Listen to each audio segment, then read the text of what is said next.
તો આજે સાંજે ઈસરો રચશે ઇતિહાસ. ઈસરોનું બાહુબલી રોકેટ LVM-3M5 આજે સાંજે ઉડાન ભરવાનું છે.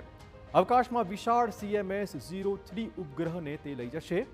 CMS-03 ઉપગ્રહ 4410 કિલોગ્રામ જેટલું વજન ધરાવે છે. અત્યાર સુધીના સૌથી ભારે ઉપગ્રહોનું આજે લોન્ચિંગ થવા જઈ રહ્યું છે. આપણે કહી દઈએ કે ઉપગ્રહનું કેટલું મહત્વ છે.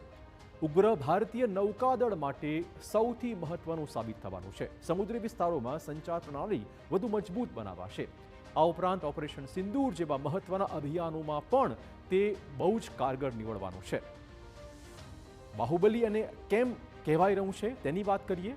LVM-3 ઈસરોનું સૌથી શક્તિશાળી લોન્ચ વ્હીકલ છે. LMV-3 પૂરું નામ લોન્ચ વ્હીકલ માર્ક 3 છે. રોકેટ વજનવાળી વસ્તુઓ કે ઉપગ્રહને અંતરિક્ષમાં લઈ જવા સક્ષમ છે. અગાઉ 4 વખત અંતરિક્ષમાં ભરી ચૂક્યું છે તે ઉડાન. પહેલી 4 ઉડાનોમાં સારી કામગીરી પણ તે બચાવી ચૂક્યું છે. તાજેતરની ચંદ્રયાન-3ની ભરી હતી સફળ ઉડાન. LVM-3ની મદદથી ચંદ્ર પર દક્ષિણ ધ્રુવ પાસે સફળ ઉતરાણ શક્ય બન્યું હતું. અને આજે ઈસરો સાંજે એક નવો જ ઇતિહાસ રચવાની તૈયારીમાં છે.